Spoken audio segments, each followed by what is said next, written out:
Most people believe money is earned through effort. This is the first illusion. Effort is visible. Effort is moral. Effort is socially approved. But effort alone rarely produces power. The world does not reward effort, it rewards leverage. And leverage is psychological. Money flows toward those who understand human weakness. Not talent, not fairness, not even intelligence alone. Weakness. Watch carefully and you will see it everywhere. People buying things they never planned to buy. People chasing status symbols they cannot afford. People working harder every year while somehow becoming poorer. Entire populations locked in endless consumption cycles they do not even question. This is not an accident.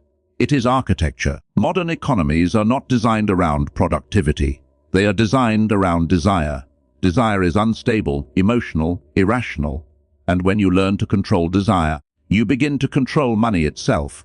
The uncomfortable truth is simple. Money rarely follows the hardest worker.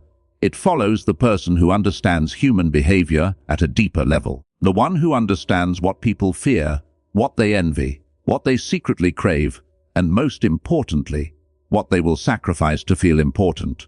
Money is not just currency. It is a psychological transfer of belief. When someone gives you money, they are not simply paying for a product. They are buying relief from a tension inside themselves, a problem, an insecurity, a silent comparison with others. Someone who understands this does not chase money. They position themselves where emotional pressure already exists. This is why some businesses explode overnight while others collapse after years of honest work. The difference is rarely effort. The difference is psychological precision. The wealthy are rarely obsessed with the product itself. They are obsessed with perception, because perception creates value faster than reality ever could. A simple object becomes luxury when perception changes. A basic idea becomes revolutionary when positioned correctly. The physical thing barely changes, but the story surrounding it multiplies its price. This is not manipulation. This is the fundamental mechanism of markets. People do not buy what something is, they buy what it represents: status, safety, identity, power. And once you understand this, the entire economic landscape begins to look different. Suddenly you notice patterns most people miss. Why some individuals quietly accumulate immense wealth without appearing extraordinary. Why others remain trapped in endless effort despite working twice as hard. Why the loudest players in the room are rarely the most powerful. Real money often moves in silence. Because true financial power requires emotional detachment, the ability to observe human behavior without becoming entangled in it. Most people cannot do this. They are too busy reacting. Reacting to trends, reacting to fear, reacting to social pressure. But the one who learns to observe rather than react begins to see the hidden currents beneath the economy. Invisible forces. Psychological gravity pulling money in certain directions. And once you see these forces clearly, something dangerous happens. You realize that wealth is not just about opportunity. It is about positioning yourself where human nature inevitably delivers value. The market begins to look less like chaos and more like a predictable system of emotional triggers. Fear moves money. Status moves money. Scarcity moves money. But there is one force that moves money faster than all of them. A force so powerful that entire industries are built around exploiting it, and most people never notice it controlling them. In the next section, we will dissect this force, the quiet engine behind almost every major financial success. The psychology of desire. Money moves toward desire the way iron moves toward a magnet. Not slowly, not rationally, but with an invisible pull that most people never question. This is the quiet machinery behind wealth. Desire is not simply wanting something. That is the surface illusion. Real desire is deeper, almost mechanical. It forms when identity and emotion fuse around an object, a lifestyle, or a symbol of status. Once that fusion occurs, logic weakens. People stop asking whether something is necessary. They begin asking whether it reflects who they believe they are. This is where money begins to flow. A person does not buy an expensive watch to know the time. They buy it because time has been psychologically converted into status. The object becomes a signal, a silent declaration of position within a social hierarchy. And hierarchy is one of the oldest instincts embedded in human behavior. Long before markets existed, humans competed for rank within tribes. Status meant survival. Higher position meant more resources, protection, influence. That instinct never disappeared. It simply evolved into consumer behavior. Modern markets understand this perfectly. Every luxury brand, every prestige service, every elite membership quietly exploits this ancient psychological tension. The product itself becomes secondary. What truly matters is the perception it creates. Ownership becomes identity. When someone buys something expensive, they are not just purchasing the item, they are purchasing distance from the average, from insecurity, from the fear of being ordinary, and that emotional distance has a price. The individual who understands this begins to see wealth differently. Money is not generated by satisfying needs alone. Needs are limited, predictable, finite. Desire, however, is infinite. It constantly mutates. Once one desire is satisfied, another immediately replaces it. A slightly larger house, a slightly more prestigious job title, a slightly rarer symbol of success. The ladder never ends, and the person who builds a system around desire does not need to chase customers. Customers come willingly. This is why certain industries dominate the financial landscape. Technology, luxury fashion, personal branding, status-driven experiences. They do not sell solutions alone. They sell identity upgrades, an invisible promise: you will become someone else, more admired, more powerful, more relevant. Most people never realize they are purchasing a transformation story rather than a product. But those who understand this mechanism begin to think differently. They stop asking, "What can I sell?" Instead, they ask a far more strategic question: what desire already exists that no one is fully controlling? Because controlling desire means controlling attention, and attention is the real currency beneath money. Where attention goes, money inevitably follows. But desire has a darker dimension that few discuss. Desire is unstable. It can turn into obsession, comparison, resentment, and when these emotions intensify, they create the most powerful economic force in existence. A force that drives people to work harder, spend faster, and chase symbols of success with relentless urgency. This force is not ambition. It is something far more primitive and far more dangerous: envy. In the next section, we examine why envy is one of the most profitable psychological forces ever discovered. Envy rarely announces itself. It hides behind admiration, behind ambition, behind the quiet sentence people whisper to themselves. One day I will have that too. But beneath that sentence lies a deeper tension: comparison. Humans measure their lives against the lives of others. Not logically, but instinctively. The mind constantly scans its environment, searching for hierarchy: who is ahead, who is behind, who possesses more influence, more recognition, more symbols of success. This instinct is ancient. In primitive societies, understanding your position within the tribe determined survival. Today, survival is no longer the primary concern, but the instinct remains deeply embedded in the human psyche, and markets have learned how to weaponize it. Envy is not simply wanting what someone else has. It is the discomfort of realizing someone occupies a higher position in the invisible hierarchy of status. That discomfort creates tension, and tension demands resolution. People resolve it in predictable ways. They upgrade their lifestyle, they chase visible success, they pursue symbols that signal elevation: cars, houses, titles, exclusive experiences. Not because they need them, but because these symbols repair the psychological wound created by comparison. Observe carefully and you will see how entire industries quietly revolve around this mechanism.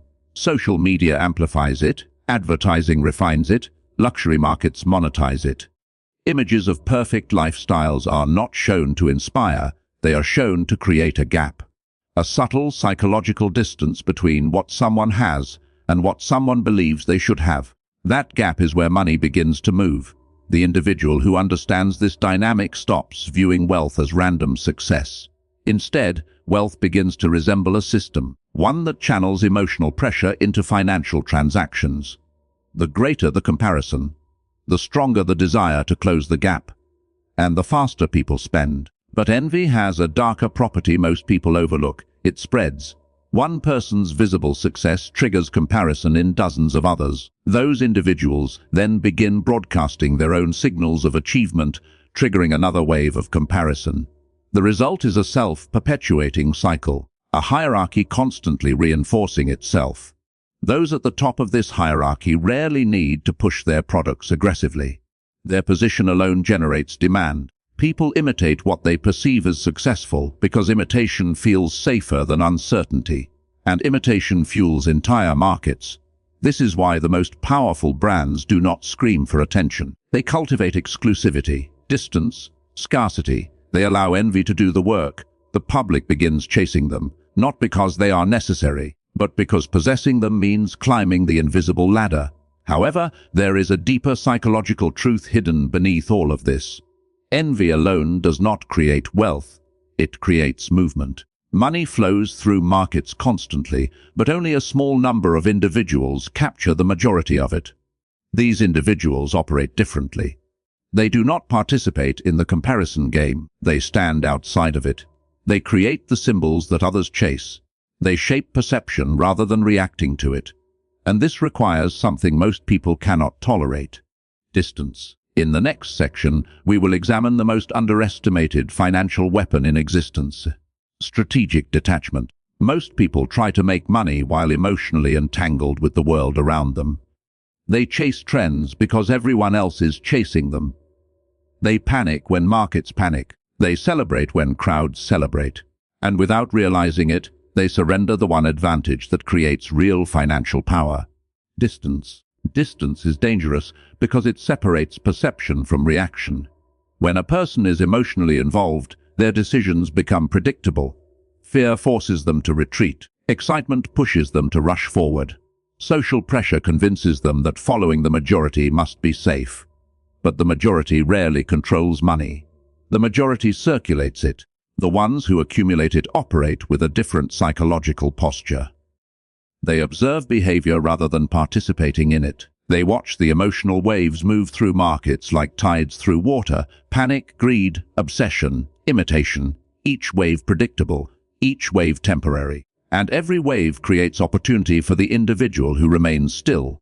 This stillness is not passivity. It is calculation. A detached mind begins to see patterns others miss. When people become euphoric about an opportunity, it signals saturation. When people become fearful of an industry, it signals undervaluation. Emotional extremes distort perception, and distortion creates leverage for those who remain calm. Markets do not punish emotion. They exploit it. A person who reacts emotionally becomes part of the mechanism that transfers wealth to someone else. Consider how many people enter investments only after they see others succeed. By the time the crowd arrives, the real advantage has already disappeared.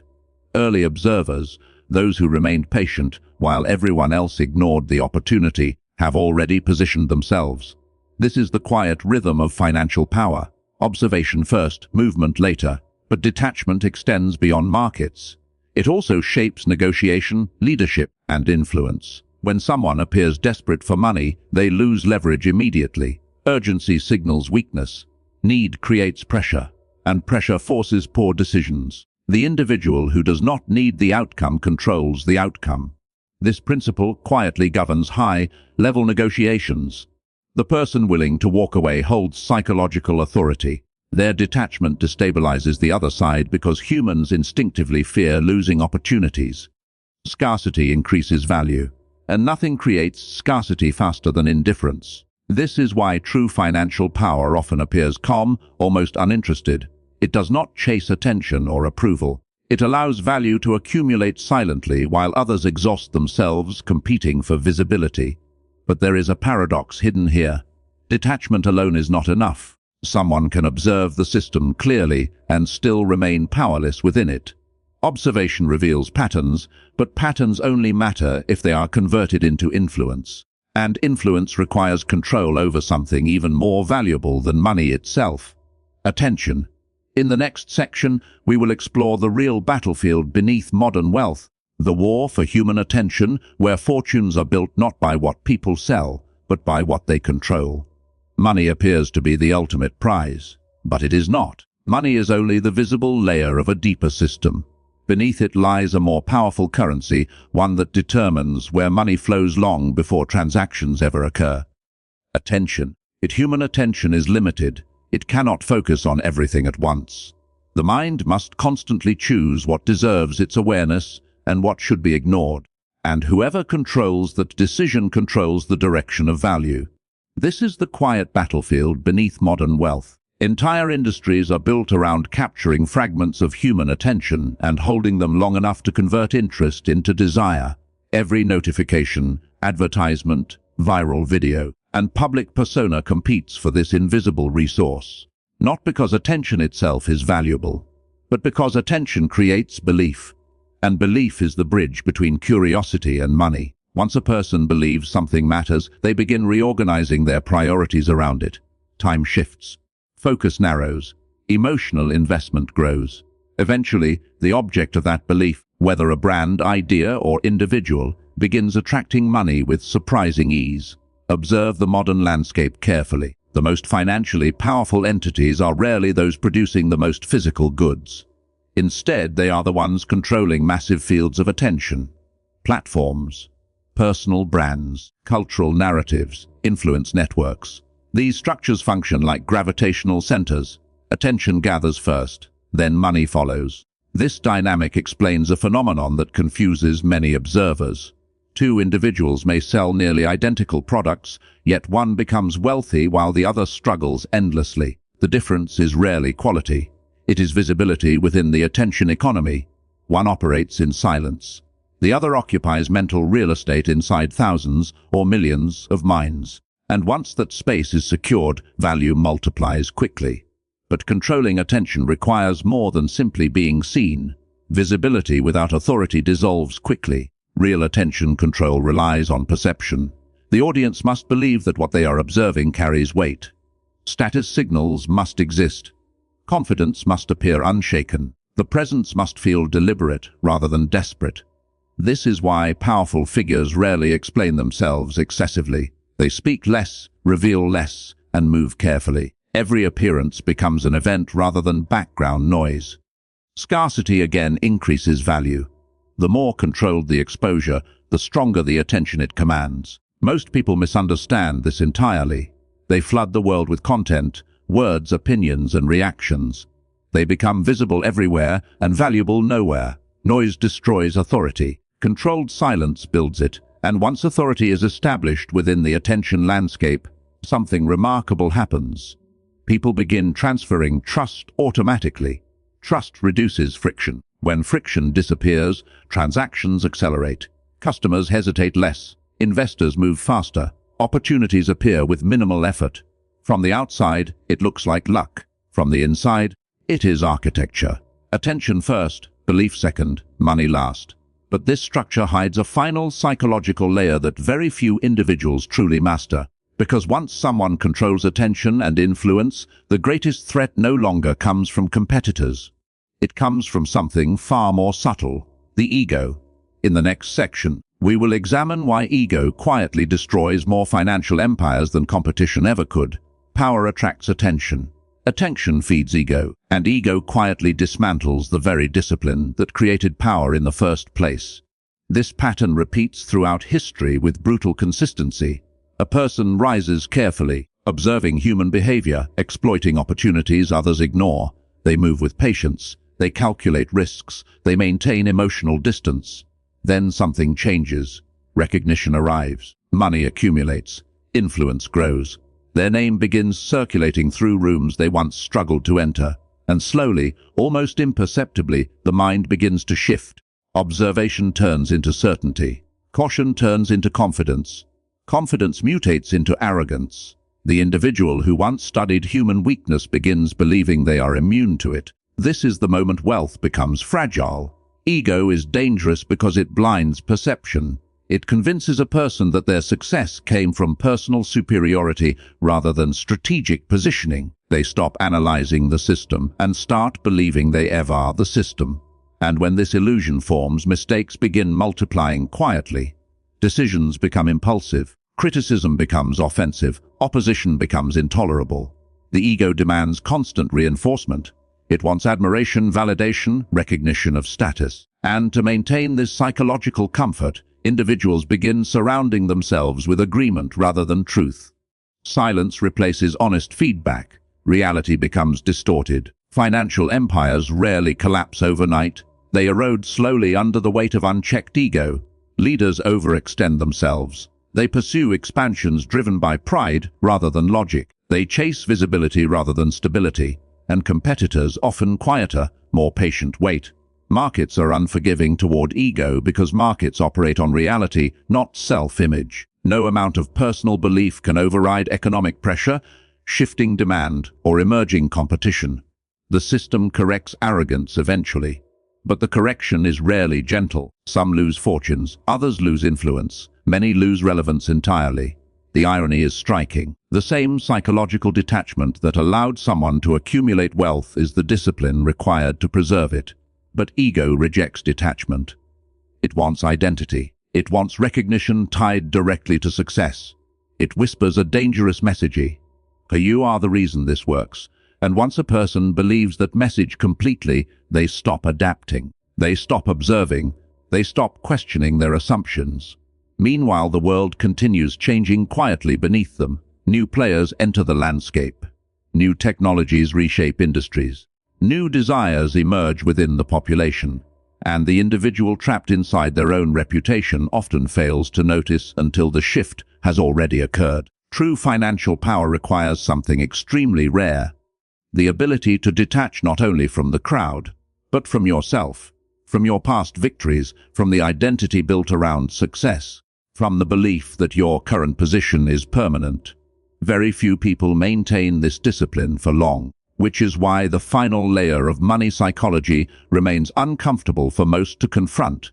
Because the deepest truth about wealth has nothing to do with markets, attention, or strategy. It has to do with the internal structure of the mind controlling it. And in the final section, we confront the truth directly. Most people believe money changes a person. It does not. Money only reveals the structure that was already there. Give wealth to someone ruled by fear, and they will spend their life protecting it. Every decision becomes defensive. Every opportunity looks like a threat. Their world shrinks even as their bank account expands. Give wealth to someone driven by ego, and they will use it as a mirror. Every purchase becomes a signal. Every investment becomes a public performance. They will build monuments to themselves, mistaking visibility for power. But give wealth to someone who understands the psychology beneath it, and money becomes something entirely different. A tool, not for comfort, not for validation, but for control. The darkest truth about making money is that the system itself does not care about morality. Markets do not reward kindness, fairness, or effort in any consistent way. They reward alignment with human behavior. Nothing more, nothing less.